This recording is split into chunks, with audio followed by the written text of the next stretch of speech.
So last time we were exploring Majorca, and having previously assumed it was a tacky British tourist trap, I had egg all over my face. Though this idiom will have any non-British speakers utterly bamboozled in the fiddlesticks.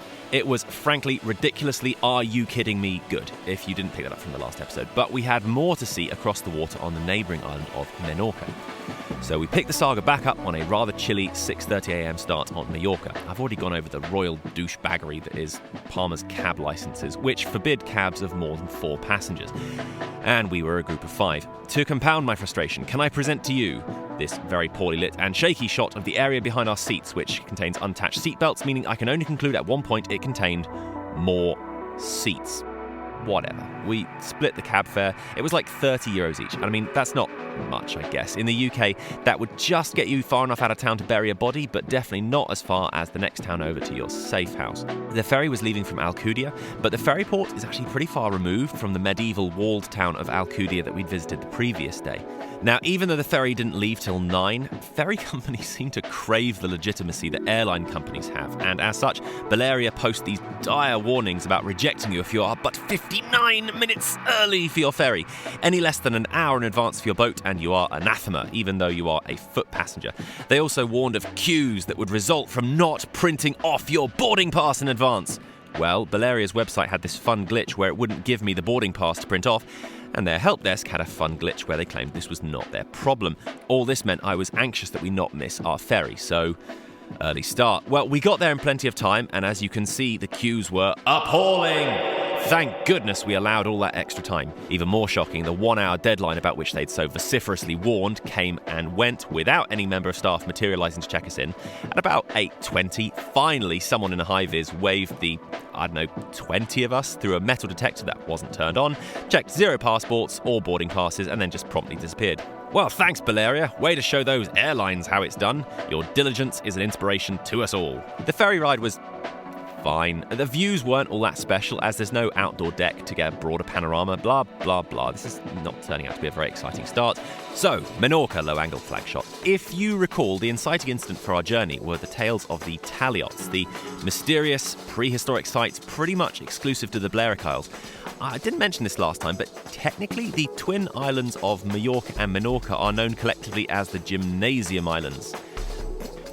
Given there's only 4 main Balearic Islands, and let's face it, Ibiza and Formentera are only a few yards from just holding hands and making up, I really can't see why the separate delineation was necessary apart from elitism. I mean, come on, if there's only 4 of you to start with, and already 2 of you feel the need to form your own exclusive clique. One big difference, there are no Taliots on Ibiza or Formentera, so I don't know, make of that what you will. It's possible you think I'm being absurdly bookish about this. I mean, what sort of relatable or sexually active human being would actually plan a holiday around something like this? I think after dragging them around the Taliots on Majorca, my travel companions and my wife might have started to think along those lines. But as soon as we walked onto the ferry terminal, the first thing to greet us was this, a lovely point-of-sale display on exactly where to find the Taliots. I'm not making this up, this is the first piece of tourist info you are offered on entry to the island, so I'm not crazy, this is quite a big deal on Menorca.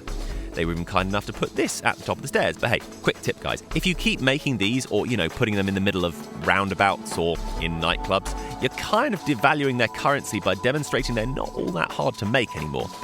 Still, first we had to get to our accommodation. It was a roll of the dice which side of the island we'd stay on. In the end, it came down to better Airbnbs, and for some reason no one in Mayo wanted to give you a place for just 2 nights. So we were staying in the second most significant city. Now, I heard our car hire lady call this like here, or some similar movement of air through your mouth without your tongue or teeth ever making contact. But look, we've already been through this. My Spanish, or, Catalan, which is more prevalent in the Balearic Isles, is nil. And my try-hard attempts at pronunciation are so weak, they're probably more annoying to the population than just to offer my English corruptions of the Spanish names. It's just less cringe for everyone this way, so we'll just say Ciutadella and leave it that way, okay? Short walk down a long road. First impressions, it's kind of new and clean and trimmed and almost encroaching on the bland. I mean, it sort of has like a tidy Isle of Wight sort of feel to it. But look, it's a sunny spring morning and I have no reason not to be very, very cheerful. Normally, I don't go on about our Airbnbs all that much, but this one was really good. It was really nice, it was cheap, close to the town. We got it for 2 nights. It even had a pool. Nat was determined to actually use it, and she's pretty hardcore, so if anyone could have swum in it, she could. And she lasted all of about 10 seconds, which is about 9.8 seconds longer than I would have survived. So after dropping our stuff, we headed round to see the main town. Ciutadella is... well, it's funny to describe. The area we were in was nothing but new build. It seemed like the town had just sprung out of the ground fully formed in about 1992. But the centre of the town was obviously a lot more historic. It may shock you to learn that Ciutadella means citadel. This is made all the more shocking by the various fortifications from which it takes its name. It has this obelisk in the centre of the square to commemorate the time in 1558 where the Turks besieged, then sacked the town and enslaved all 3,099 survivors. Grief, that's a bit grim. Wow, that really puts down on everything.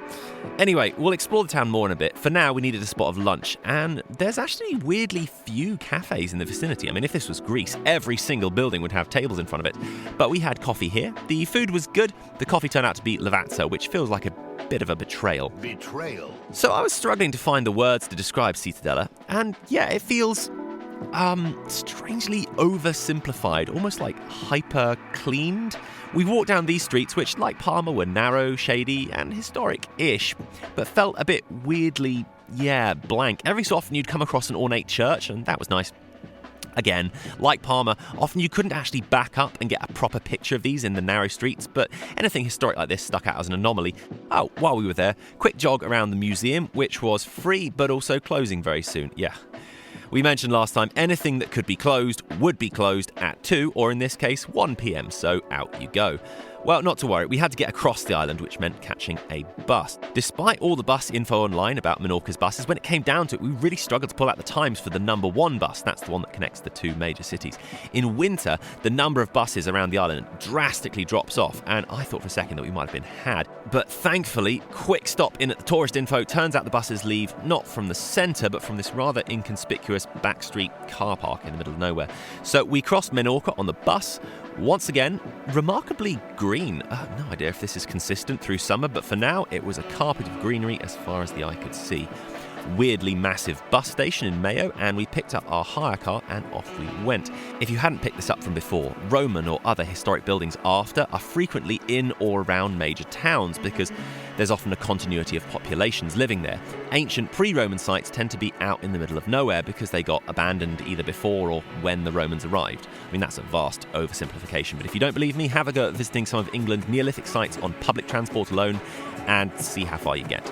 Anyway, if we were going to catch the Taliots, there was no way we were going to be able to do it on the limited winter bus timetable. There is actually a pretty big cycling culture on the islands and even some spacious room at the side of the island's main highway to do it. But yeah, we were definitely needing a hire car for this mission. Well, we didn't waste any time. Only 5 minutes out of Mayo, a pink sign that would become very familiar for all the sites on the island directed us to our first Taliot.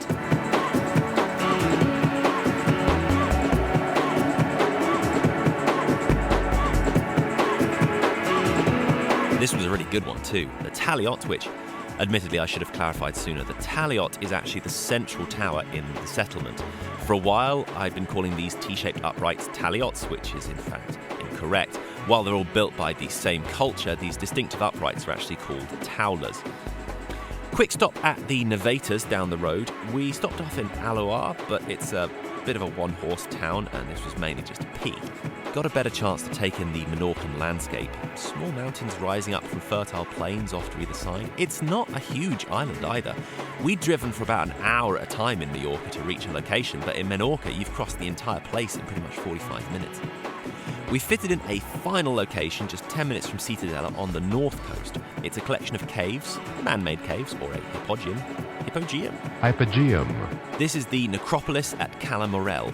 It got a thumbs up from the group, who've been giving kind of mixed reviews of these so far. So far, all of these Taliotic sites are pretty much just open all the time. Got to be honest, kind of astonished that all these places to shelter that are, open 24/7 weren't all filled with old beer cans, cigarette butts and used needles. But no, credit to the island, we barely saw a scrap of litter. Whatever the youth of Menorca do in their spare time, it isn't throwing raves at cultural monuments. With the sun going down, we headed for home and just had time to catch the final setting from the end of our road, which had this rather convenient photograph fort. We could just make out the outline of Majorca's mountains as the sun dipped out of sight. We had a nice, though cheap and not worth photographing dinner. If you didn't catch this already, we don't really drop enough euros on food to make it worth reporting back. If you're all about the gourmet, then you're clearly earning more than we do, and you've got TripAdvisor, you sort it. So, out at dawn the next day, and a brand new crescent moon was hanging in the sky.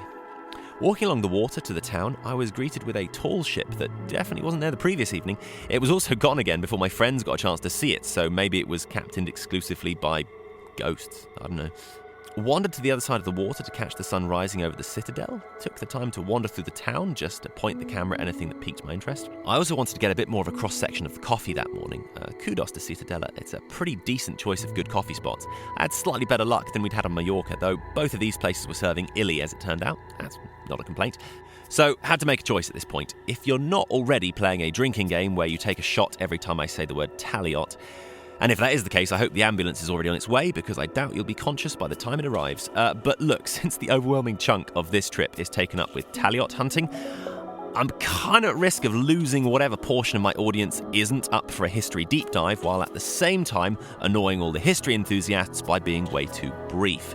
So we're going to try something new. We'll finish up this Menorca episode, and then we're going to put together an entire episode just on the Taliots and the ancient history of the Balearic Isles, okay?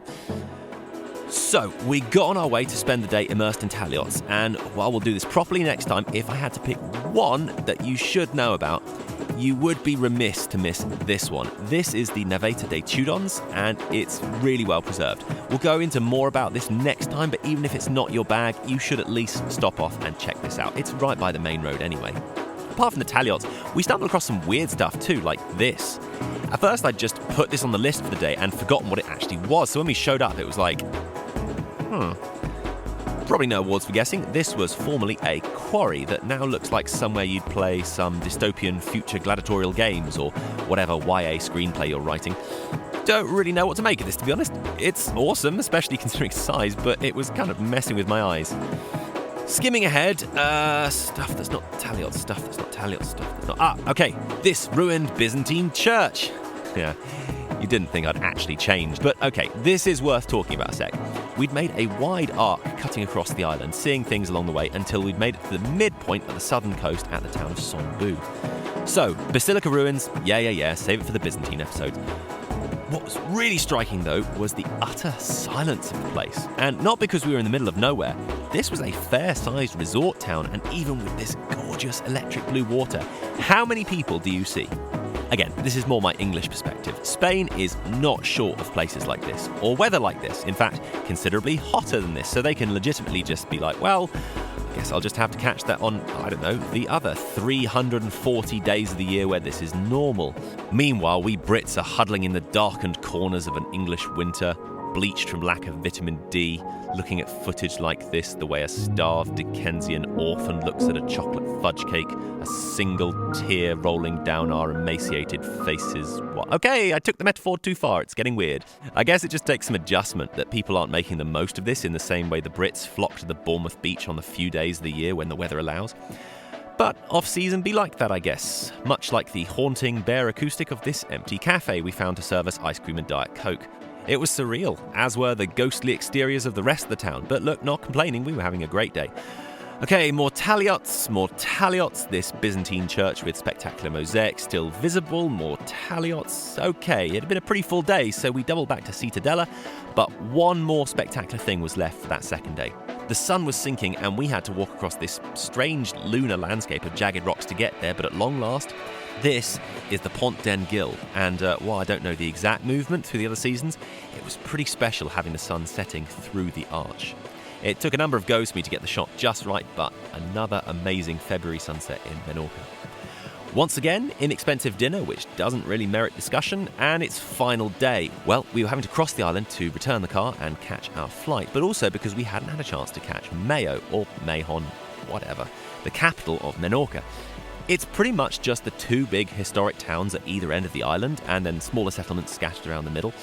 We stopped off at this Taliot first, but you know the rules. We then parked up on the outskirts and had a wander into Mayo on foot. It's a funny patchwork. Some genuinely fascinating buildings scattered around. The historic centre has this nice vibe with the tight streets and the houses jammed together. We spent some time in the museum, which was definitely worth stopping in. I'll be honest, I'm not sure what else to tell you about Mayo. It's nice. Yeah, maybe even really nice. I mean, I'm sure you'll like it. Despite there being lots of nice and historic architecture, there's just not really anything that leapt out that I have much more to say about.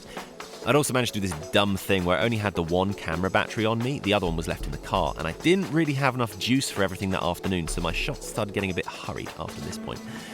But we didn't have much time left on the clock anyway, so we had to get to the airport for our flight. Menorca Airport was this nice, if eerily empty shell of what I assume is a busy transport hub in season. And with that, we were pretty much out of there. Oh, hey, and we were flying home just at the right time to catch a gorgeous high-altitude sunset.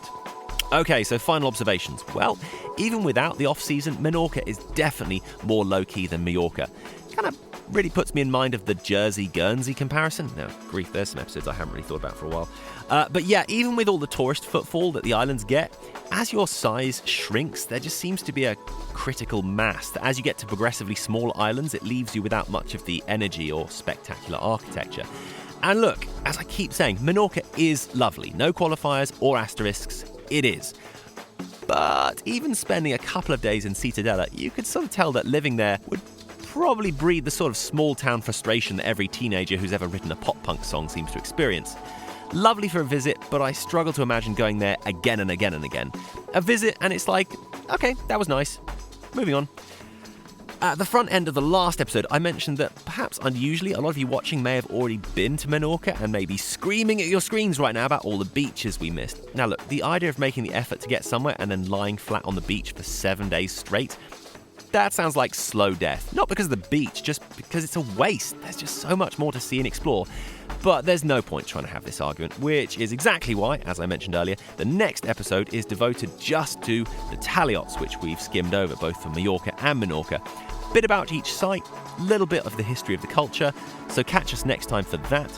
Meanwhile, the music you've been hearing in the background is ours. We make the music specially for all our episodes, and you can get it on bandcamp.com. If you want to support us, that's the place to do it. We're also active on Instagram now as well, so follow us there, and we'll catch you on the next one.